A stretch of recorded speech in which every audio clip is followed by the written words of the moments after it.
Yeah, I'm not doing FaceTime today, but I want you to know something. They're moving it up to December the 15th. In other words, the Hoover Dam will be taken out somehow on the 15th of December of this year. The guy with the big black box asked me where he wanted it put. He had a yellow vest on.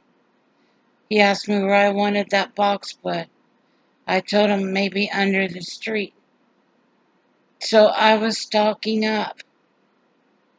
The Hoover Dam is going to be under whatever one call it of the 15th of December. That's what's going to happen.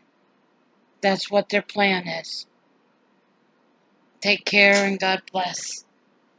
Bye now.